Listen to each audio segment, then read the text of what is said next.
In 40 years of watching people grow old, I kept noticing one quiet pattern. The men and women who stayed clear, warm, alert, and deeply present into their 90s were rarely the loudest people in the room. They were not chasing every new trend. They were not living in a blur.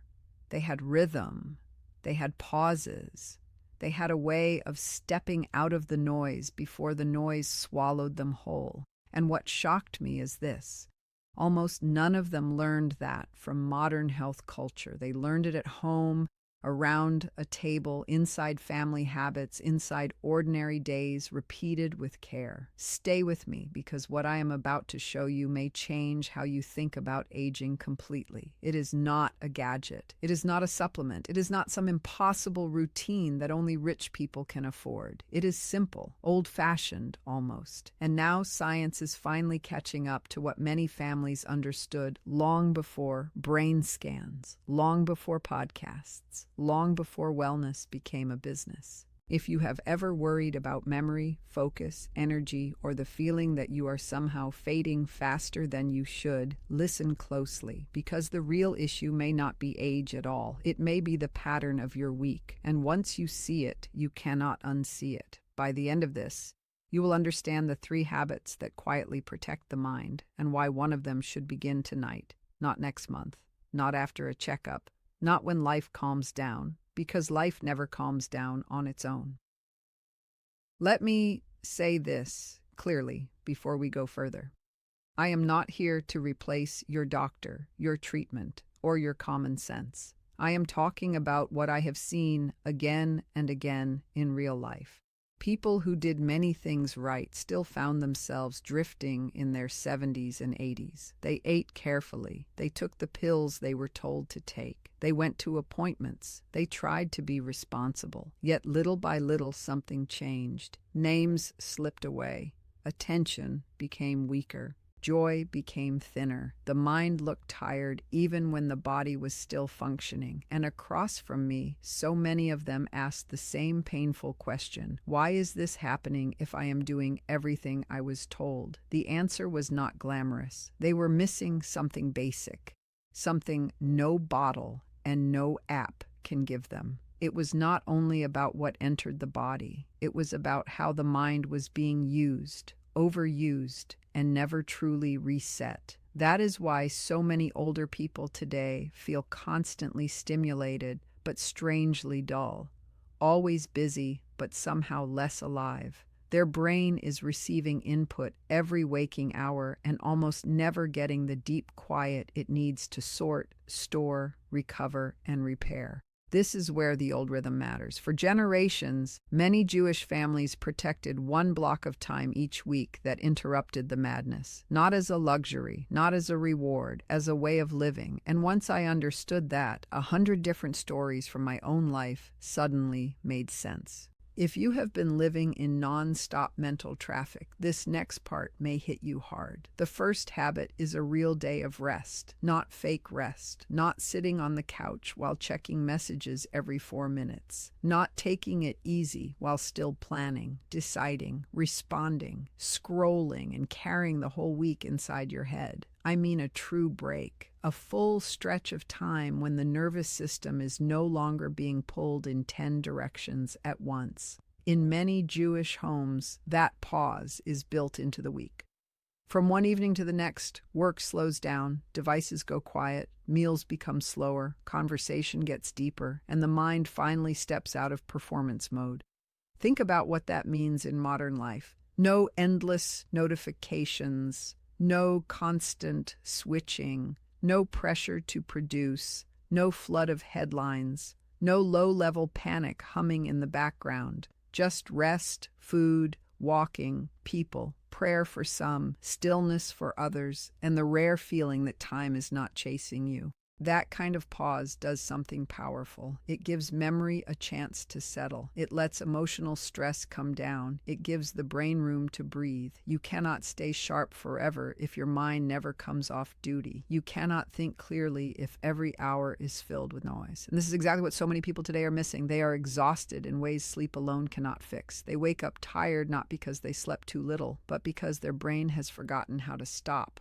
Watch until the end, because this is only the first layer.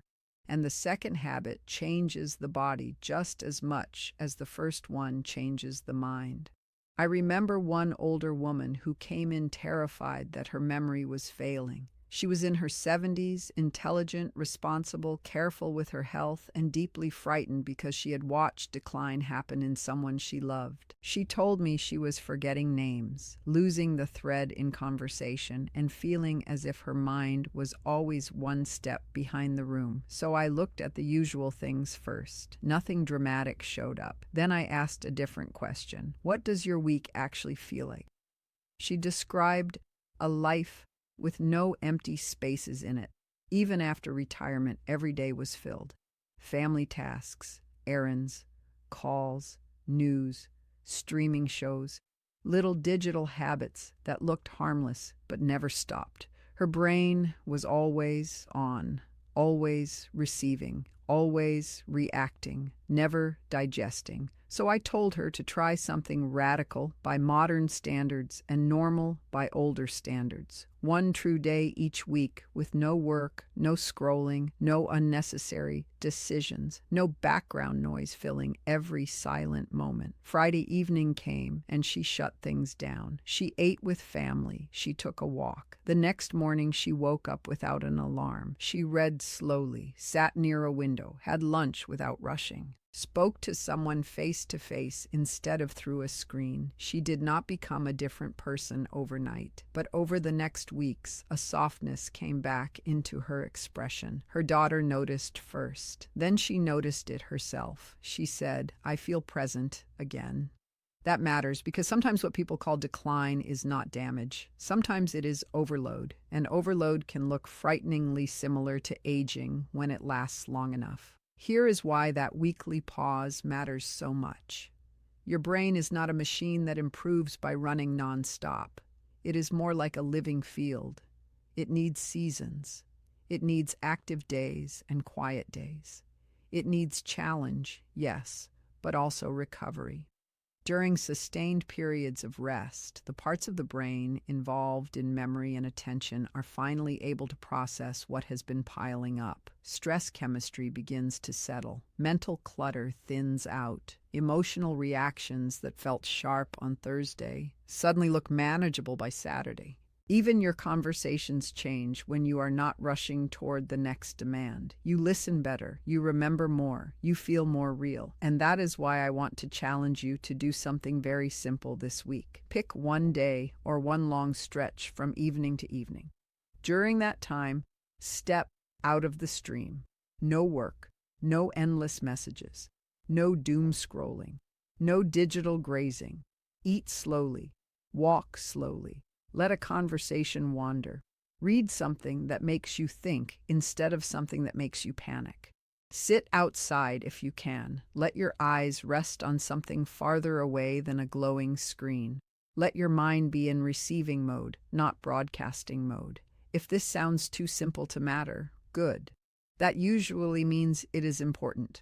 Modern people are trained to ignore quiet solutions because they do not feel dramatic enough. But many of the deepest changes in health come from rhythm, not intensity. And once the brain gets one honest day to breathe, the next question becomes obvious. If rest can do that much, what happens when you also change the way your body handles food? This brings me to the second habit, and this one surprises people because it is not really about what you eat. It is about when you stop eating. I once saw an older man, brilliant, thoughtful, retired from a demanding profession, who felt like his mind was turning on and off without warning. Some mornings he was sharp. By afternoon, he was foggy. He felt impatient, tired, strangely unsteady in mood, and convinced this was just the beginning of old age. When we looked closely at his routine, the pattern was obvious. He was eating constantly. Small meals, snacks, little bites all day long because he had been taught that this was the healthy thing to do. He almost never gave his body a real break from digestion. So I asked him about the one time each year he fasted for spiritual reasons, and he admitted something interesting. By the end of that day, difficult as it was, his mind often felt cleaner, lighter, more focused. That was the clue. I told him his body might benefit from a gentler version of that rhythm, not extreme deprivation, not punishment, but a clear eating window and a clear fasting window. He started eating later in the day and stopped the nighttime snacking. Water, tea, calm evenings, and no constant grazing. Within weeks, his energy became more even. The mental fog eased. He felt less dragged down by the day. That is not magic. It is what happens when the body is finally allowed to switch from non-stop processing into repair. And a lot of people over 60 never experience that anymore because food is available every minute they are awake. When you give the body longer breaks between meals, several things begin to shift. Insulin gets a rest. Inflammation can ease. Appetite becomes less chaotic. Energy stops swinging so wildly. And the brain, which is deeply affected by all of this, often begins to feel steadier too. That is why many people notice clearer thinking when they stop eating late into the night and stop treating every craving like an emergency. The old pattern in many traditional homes was simple. Meals happened at certain times, and in between, the body waited. Today, people snack through stress, boredom, habit, and pure availability. They eat while standing, driving, scrolling, worrying, and watching. The body never fully catches up. So here's the practical part. Start modestly. Give yourself a daily window for eating and a daily window for not eating. It might be 12 hours at first, then 10. For some people, later breakfast and earlier dinner work beautifully. For others, a steady noon to evening pattern feels better. The exact schedule matters less than the rhythm. The point is not to suffer. The point is to stop flooding the system all day long. If you have medical conditions, take your situation seriously and work with proper guidance. But for many people, simply ending the endless nibbling creates a huge change. And here is the deeper truth. Fasting is not only about metabolism, it is also about self-command. It teaches the body that every impulse does not need an immediate answer. That same discipline helps the mind, because a sharp life is not built on constant consumption. It's built on chosen limits, chosen pauses, chosen space. Still, rest and food timing alone are not enough. You can be well rested, you can eat in a clean rhythm, and yet if your mind is not being used in the right way, it can still start to dim. This is the third habit, and maybe the most overlooked of all: active mental engagement, not passive intake. Not sitting for hours while content pours into you, not letting the day disappear into clips, noise, and surface-level distraction. I am talking about real thinking, learning, questioning, discussing, writing, remembering, explaining, wrestling with ideas. I knew an older woman who had spent much of her life reading, organizing knowledge, and staying mentally alive through curiosity. But after retirement, without meaning to, she drifted into passive living, more watching, less reading, more background entertainment, less conversation with depth. She was still busy, but her mind was no longer being stretched. When she came in, she was not dramatically ill, she was simply fading, less spark, less recall, less inner energy. So I gave her a simple assignment: join a discussion group, study a subject that demands attention, write down your thoughts after reading, call someone, and talk about ideas, not errands. Teach something you know, learn something you do not. In many Jewish traditions, learning never stops being part of life. Age is not an excuse to stop asking questions. In fact, some people become mentally strongest because they keep asking them. They do not let retirement become intellectual silence. They stay in contact with meaning, and the mind responds because the brain loves use. It weakens with neglect, but it answers with life when it's invited back into effort. What changed for that woman was not only her memory, it was her sense of self. Once she began reading with intention again, meeting others, discussing, writing, and teaching a little, she did not just look sharper, she looked more awake. That is the word I keep coming back to, awake. There is a huge difference between being entertained and being mentally alive. One fills time, the other builds reserve, and reserve matters. Because as the years move on, the brain benefits enormously from networks that have been used, challenged, and reinforced over time. Reading deeply is different from skimming. A real conversation is different from reacting. Solving a problem is different from consuming an answer. Even better is learning with other people. Many older traditions understood that thought grows stronger in dialogue. Two people reading together, two people debating kindly, two people sharpening each other with questions. That kind of mental and social engagement is powerful because it combines challenge with connection. The brain needs both.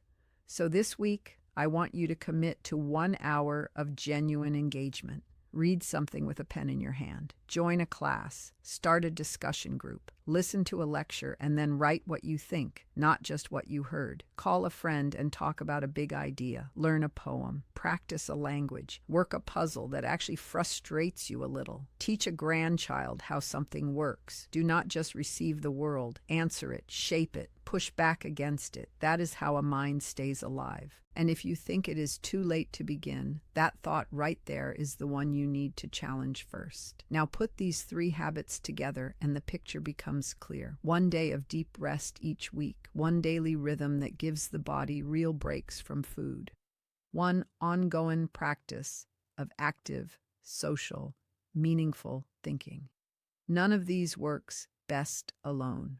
They strengthen each other. Rest gives you the calm to think better. Fasting gives you steadier energy. Mental engagement gives purpose to the days that follow rest. This is not a pile of hacks. It is a pattern, and human beings do better with patterns than with random bursts of effort. That is why so many people fail when they chase intensity instead of rhythm. They go hard for 8 days, then collapse back into chaos. But the people who age well usually do something else.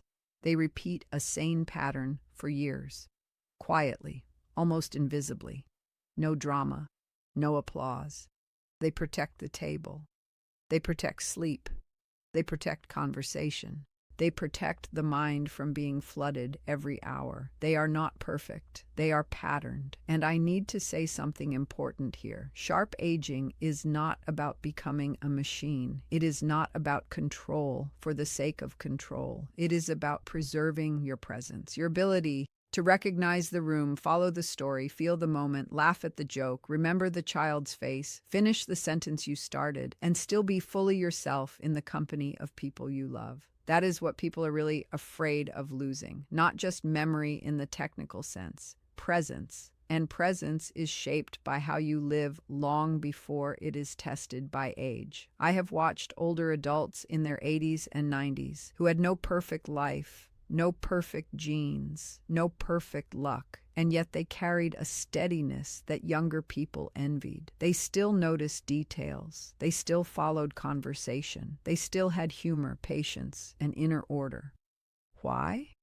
Because they never surrendered fully to chaos. Their week had structure. Their body had boundaries. Their mind had work worth doing. They did not spend every waking hour in reaction mode. They knew how to stop. They knew how to wait. They knew how to think. And families around them benefited from that. The children felt it. The grandchildren felt it. There is something profoundly healing about an older person who is truly present, who is not just physically there, but mentally there, emotionally there, spiritually there. That kind of presence becomes an anchor for everyone else. And yes, aging is real. Loss is real. Biology matters. None of this is a promise that life will be perfectly controlled. But habits matter more than most people think. They can either speed up the feeling of decline or push back against it with surprising force. So if you have been telling yourself that feeling foggy, scattered, flat, and disconnected is simply what getting older looks like, I want you to challenge that story. Sometimes it is not age speaking. Sometimes it is overload. Sometimes it is lack of rhythm. Sometimes it is a mind that has been underfed by meaning and overfed by noise. And that can change faster than you imagine when the pattern changes. Let me make this even more practical. Your rest day does not need to be perfect to be powerful. If a full day feels impossible, begin with an evening and a morning. Protect a meal. Protect a walk. Protect a few hours with no digital input. Let silence be part of the plan instead of an accident. Your eating rhythm does not need to become extreme. Just stop turning the entire day into one long feeding period. Let the kitchen close. Let the body know there is a time to process and a time to rest.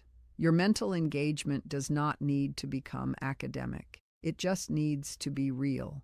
Read one challenging chapter. Write one page in a notebook. Learn one idea and explain it out loud. Ask one question that cannot be answered in 10 seconds.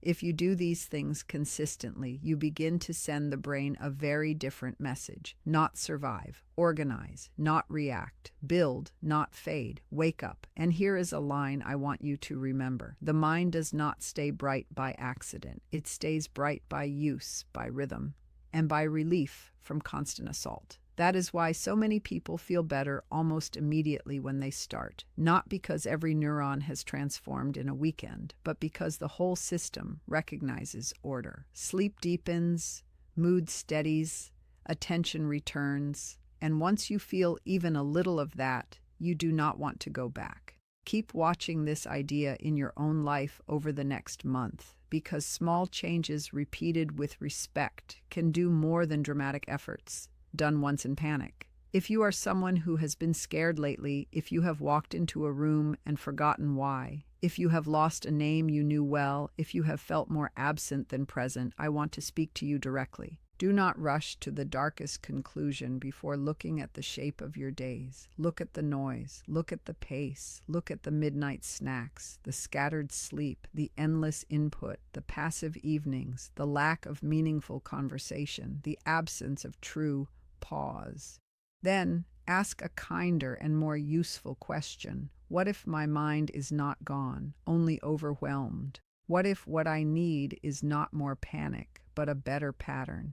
Start tonight, not in an extreme way, in a faithful way. Put the phone down earlier, eat dinner, and let that be enough. Sit in one room without needing extra stimulation. Tomorrow, read something that asks more of you than a headline. This week, create one pocket of real rest. This month, build a day that feels human again, and if you live with family, invite them into it. A slower meal, a real conversation, a shared walk, a discussion instead of a screen. These are not tiny things. These are the building blocks of a life that stays inhabited from the inside. And that is the goal. Not simply adding years, but keeping yourself available to the years you are given. Because the tragedy is not only living shorter than you hoped, it is living longer while feeling less and less like yourself. That is the part we fight. So here is the invitation.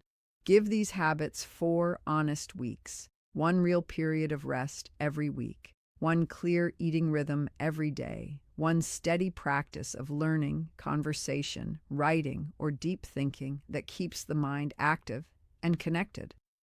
Do not wait for perfect motivation. Do not wait for a crisis. Do not wait for the world to become quieter. The world will not do that for you. You have to build the quiet yourself. You have to defend it. You have to decide that your mind is worth protecting before fear forces the issue. And when you do, watch closely. Notice whether mornings feel cleaner. Notice whether your attention holds a little longer. Notice whether your mood becomes more even. Notice whether you begin to feel like a participant in your life again instead of a spectator being dragged through it. That change matters. It is not vanity. It is dignity. It is presence. It is the right to remain fully yourself for as long as possible. And if this message lands with you, do not keep it to yourself. Share it with someone who has been feeling the same quiet fear, someone who says they are slipping, someone who thinks it is too late. It may not be too late at all. Sometimes the first step back to yourself is not a miracle. It is a rhythm, a meal, a walk, a question, a day of rest, a mind invited back into life. And once that begins, everything can start to feel different.